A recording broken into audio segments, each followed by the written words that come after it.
You are joining with the Sri TV Primetime News. I'm Kalum Bandar. Let's look at the headlines. Accepting is the best way to protect democracy, President Rajapaksa says. Election Commissioner warned government medias.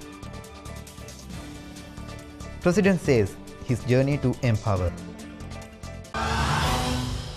The Chief Judicial Magistrate Court in Ramanathapuram has informed 12 Sri Lankan fishermen that they had statutory right to the sick bowl as they were in jail for 16 days after their arrest on charge of the poaching in 2 travelers in Indian waters.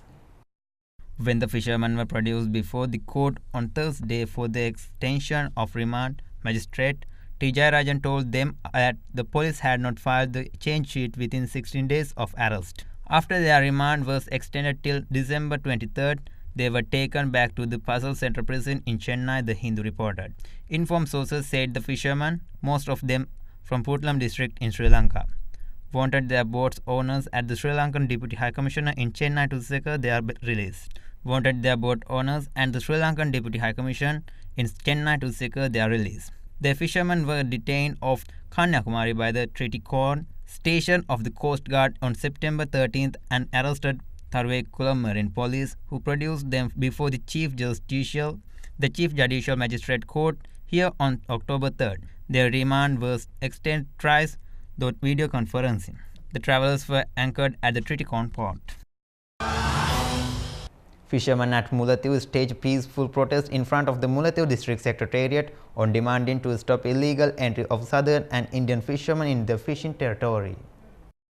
52 fisheries organizations are operating in the Mullaitivu district and 6,000 fishermen are representing in these organizations. These fishermen residents without a lack of facilities in such situation entry of Indian and southern fishermen cases disturbances to their daily livelihood. Fishermen further noted we have lodged complaint to many officials and they failed to take action to our complaint. End of the protest, protesters handed over petition towards Jaffna GA.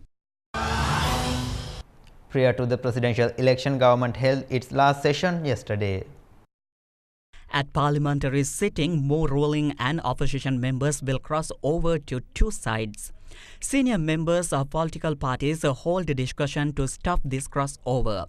Parliament sitting will commence at 1:30 p.m. yesterday. Parliament from ruling and opposition political parties are scheduled to cross over seek posting and financial benefits.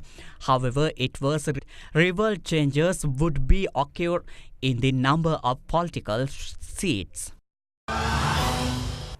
According to the announcement made by the Election Commission Secretariat on 20th, the official voters' ID for the upcoming presidential election would be issued and sent to the Postal Department for its onward distributions.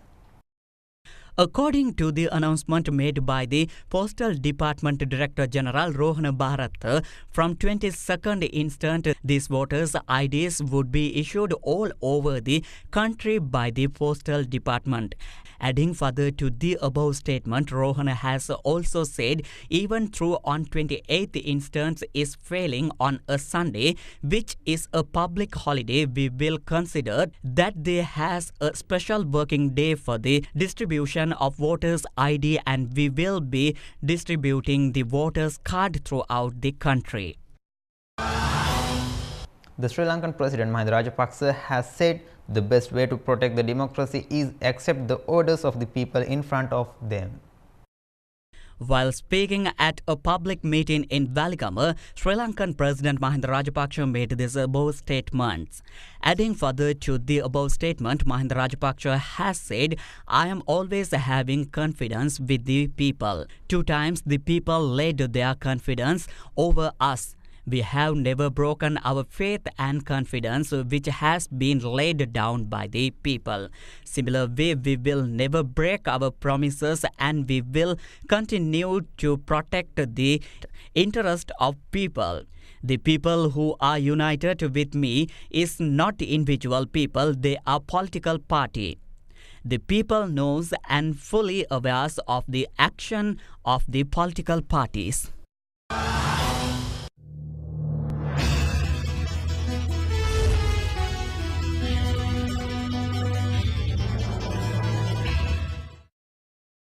Canada's Navy has imposed a near-total ban on its sailors from drinking while at sea.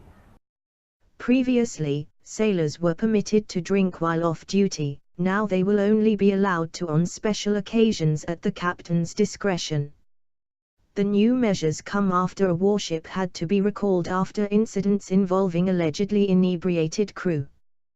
The new restrictions bring the Canadian Navy closer in line with the navies of the US, Britain and New Zealand.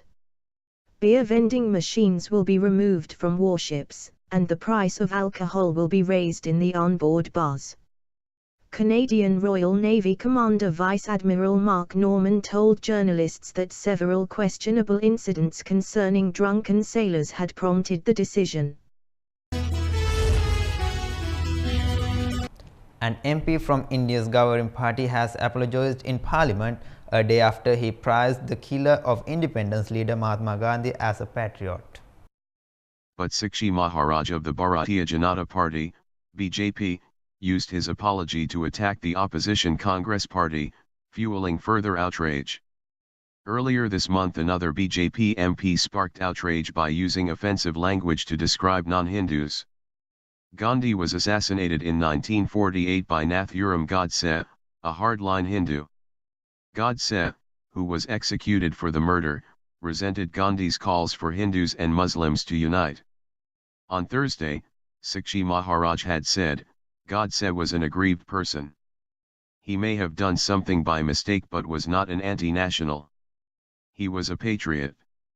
The comments led to outrage in Parliament, with opposition MPs condemning attempts to glorify Godse.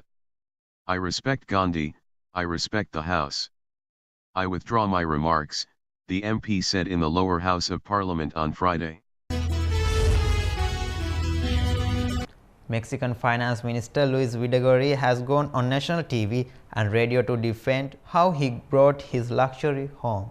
His appearance follows Wall Street Journal reports that he bought the home from a construction firm whose parent company had won large public contracts. Mr. Videgaray is not accused of anything illegal and he says he will neither sell his home nor step down.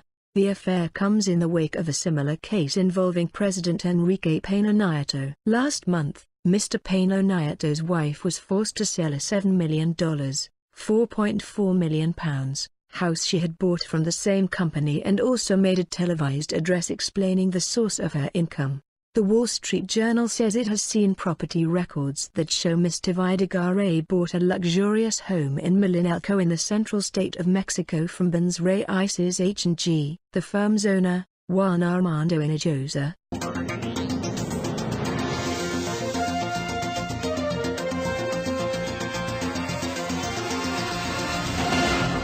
Real Madrid sealed their 20th victory in a row in the competition as Cristiano Ronaldo scored 2 more goals in the victory of Almeria. Real have won every match since September the 13th and are 4 off the world record of Brazilian's Coritiba in 2011. The visitors led 2-1 at half-time with Isco and Gareth Bale scoring either side of Virtus's strike for Almeria. Iker Casillas saved a Virtus penalty before Ronaldo's late brace took his season tally to 32 goals in 23 games. The last time Real Madrid failed to win a match was their 2-1 defeat by Atletico Madrid almost 3 months ago. They broke Barcelona's Spanish record of 18 wins in a row on Tuesday against Ludogorets in the Champions League, and few predicted anything other than a comfortable 20th consecutive victory in Friday's trip to Andalusia. That's for the news today. Have a pleasant evening. Good night.